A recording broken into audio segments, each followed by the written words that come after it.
So I have identified and color keyed several other volumes, which include volume number 6 and volume number 5. And then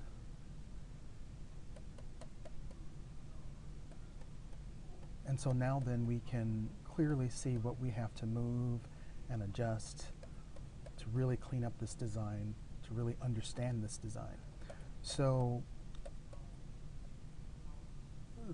volume number 2, as with volume number 3, what we need to do is adjust that so it intersects and works nicely with volume number 1, the gray volume, the biggest volume. So I've already done that, and you can, if you watch, I've masked number 2, right? And then I'm going to go ahead and flip that mask and blur the edges.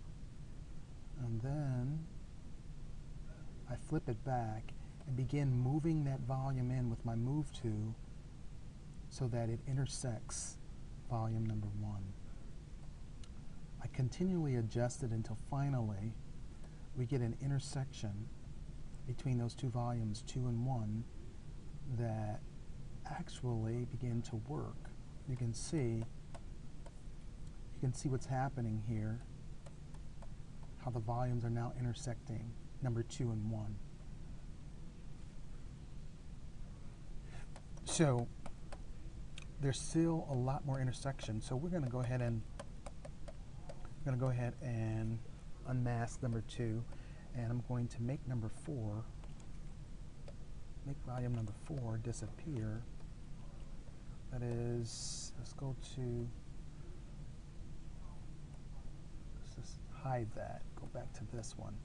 What I want to do is just extend, actually let me do this here.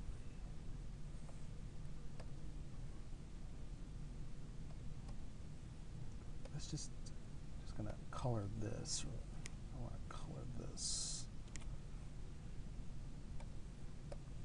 Probably doesn't mean a whole lot, but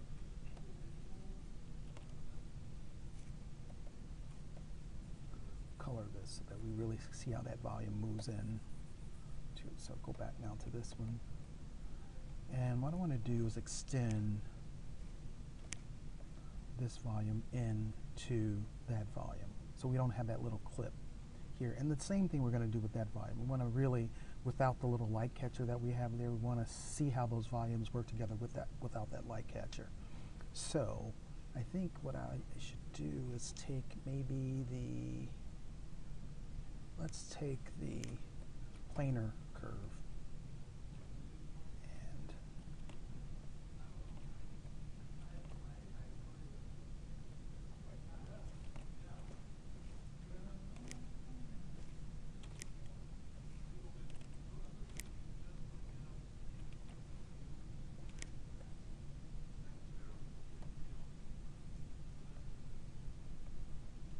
The planar is not working for me. We might just have to take this and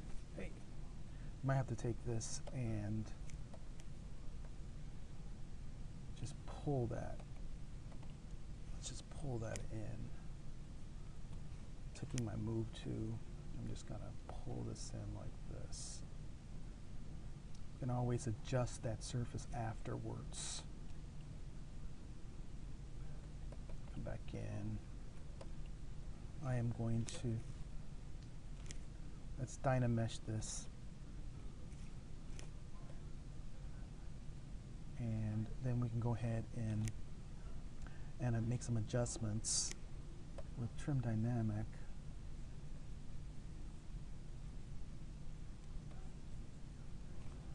Move to, we want this, remember, we're looking at how these volumes intersect, how they relate, and so I'm not just looking at the surface, this surface, number 2. I'm looking at the gray surface, and I'm looking at what that intersection looks like in between those two surfaces. And that's not just a matter of analysis, it's a matter of design. How do I want it to look? You know, I can make this look like any kind of intersection I want to pretty much, But of course I would have to adjust these surfaces to reflect what I want. So keep that in mind when you are adjusting intersections, is that this is not just a culmination, it is design, it is what you want to do. So I'm looking at that, and in general, this is what I want to happen between those two surfaces. So I'm going to go to now number 2.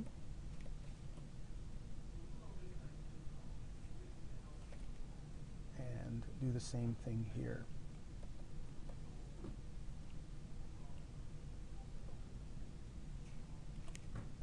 Let's pull this in.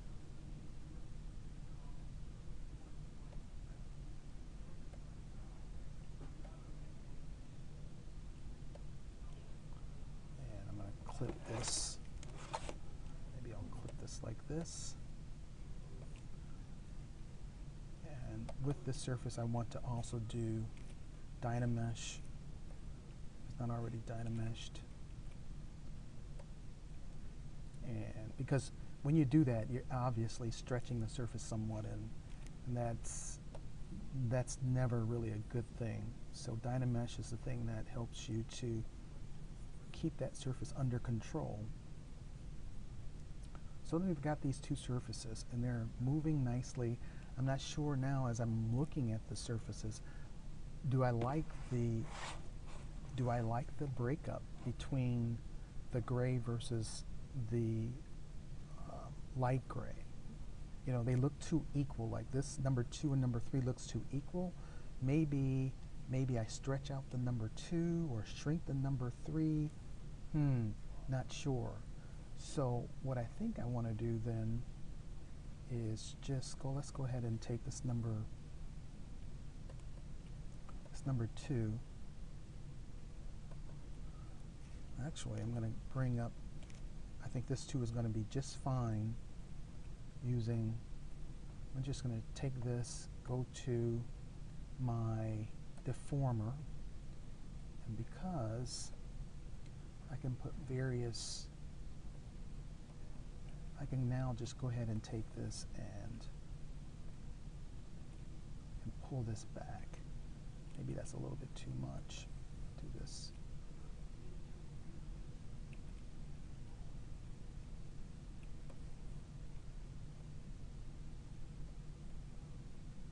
I'll move that back. Actually, see if we can do it like this. Move this back like this. And then move this forward so we can maintain that circle. And so now we've got a little bit of less of the equality. We've got a little bit more dynamism as it relates to those pontoons. I'm going to go in here and put, you see that these surfaces are sort of convex or concave, and I want to put some crown to them. So we have, so it's a positive surface. That's often what's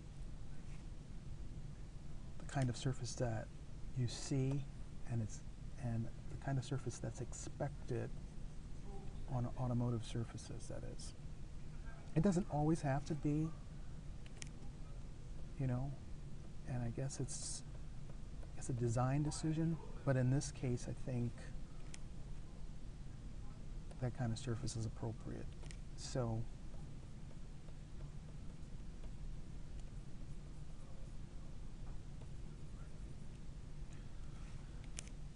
just adjusting that a little bit. Not getting too much into correcting in terms of looking for perfectly smooth surfaces. That's not the point here, and if you get caught up into that, you're doing the wrong thing. But now we've got number 2, number 3, and now what I want to do is bring into view number 4, the pontoon or the light catcher. So I accidentally moved that off, so to get that back. let's bring that back. Now, if you look at that now, you can see that in relationship to these two pontoons or fender flares, this is way off. And we need to get that to really interact with these flares. Now I can push this whole thing in until it starts interacting, or I can keep this line where it is and do it that way. First, what I think I'm going to do in order to make this work is stretch this out until that finally intersects with that, like that. You can see how it's intersecting with that on that side. Let's bring this out like this, and it's intersecting with this on that side. So we see how the surfaces are working together. Now the question is, do I really want it like that? Let's move this back, maybe make that a little straighter, and bring that, push that in a little bit more.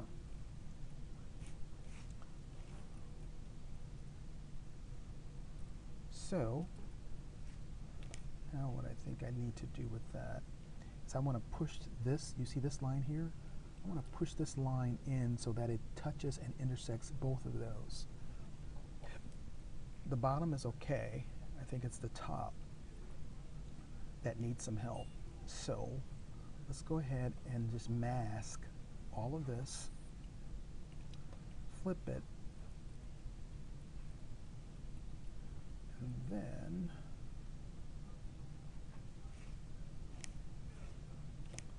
I'm just going to maybe move this in with the move. Let's just move this in like this. And I'm watching that intersection, obviously. You can see that it's not where I want it to do, so I'm going to manage that manually by hand and see how we want this thing. Like that. Maybe this edge goes down like this. Smooth it out a little bit. So you can see that intersection is obviously a result of the intersection between these three volumes. This one, this one, this one, well actually 4 volumes there. So maybe this is okay. I'm going to get out of that, and then I'll Dynamesh the whole thing so that we get a better surface. And I can clean that up a little bit by adding some clay. A little bit of clay here. Smooth that out. So now we have 4 good volumes working together so far. Now let's move over to volume number 6 to volume number 1. And Shabazz had kind of a cool sort of intersection going on here, but it wasn't controlled as much as it should be controlled. So let's see if we can improve that. I think that this surface here, this blue volume or this blue face, should move cleanly in a positive manner right into number 1. And to do that, what I'm going to do is just clip curve this to see what we come up with. Yeah, can I get a shuttle from Oops, building 2 wrong one. to the PDC atrium? Yes, I am. Okay. Let's just move this out like this. Clip that like this. Clip that like that. And so you can see now how that ledge is intersecting with that. So I'm going to correct this a little bit more with my trim dynamic brush. And let's just move that in. Maybe this is more straight, so I'm pushing this back in terms of plan view. Because what we have is this like plan view down here, which is sort of, it's got some angle to it. It's got some structure to it. So I want to make sure that this reflects that structure. So we got those two. Let me go back down to this volume, this number 1 volume, and I'm going to get to number 1.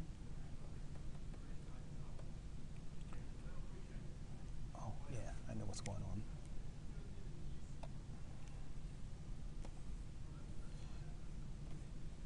Let's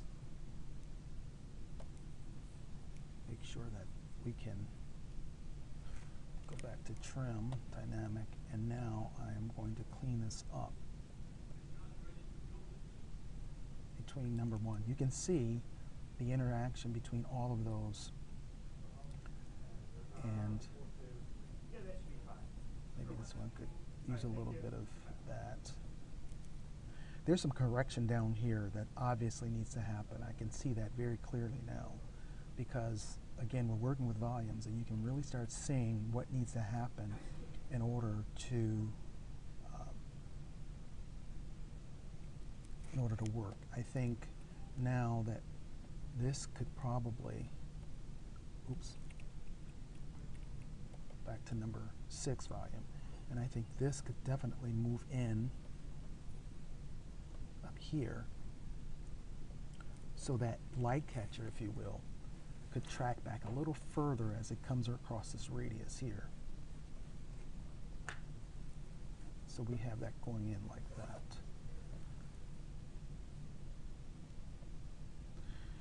Back down to number 1 volume. And you can see, by the way, you can see the differences between number 6 and number 1 when you compare number this side, which has not been touched. This number 6 and number 1, that's sort of the intersection, and really that's how the highlight is going to move. The highlight is going to be as uncontrolled as what you really see with these intersections. And so when I now start managing those intersections and managing the theoreticals, if you will, you'll have a better surface. Right? So I think we got that, but I think this number 1 volume here, this number 1 volume,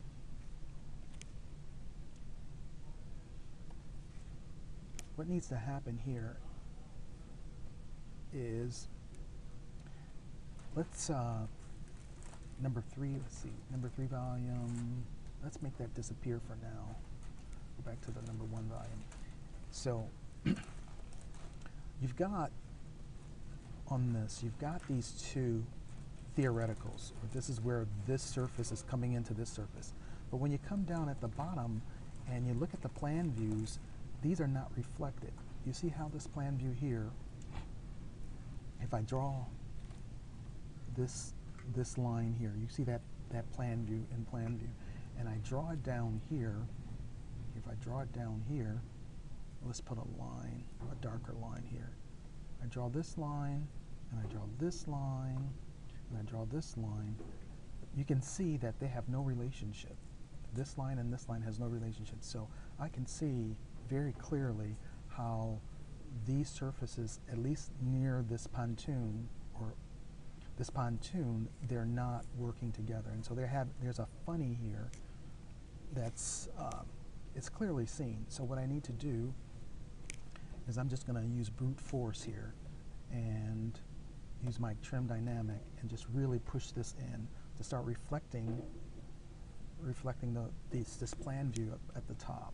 Hey Jim, you saw that meeting was Right. changed to Dean's office, so don't go Wait, what meeting?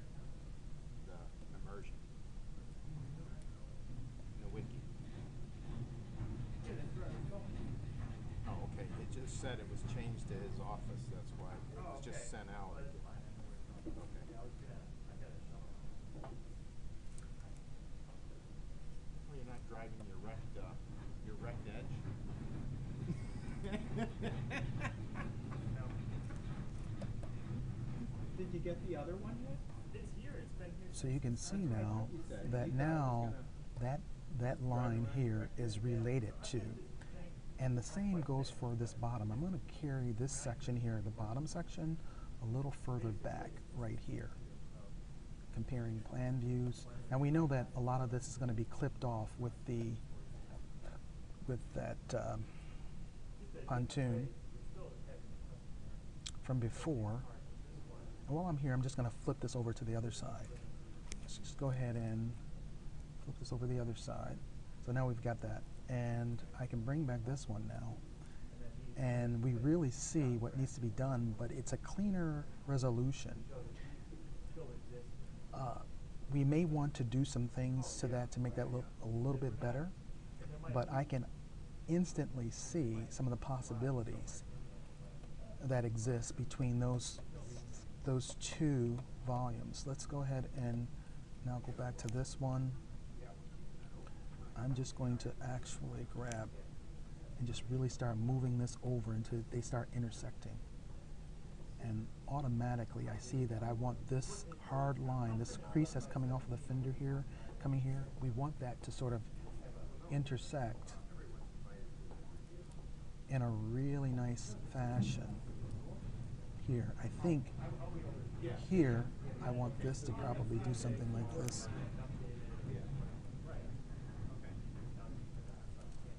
Something like this. Grab the trim dynamic. Yeah, I'm just gonna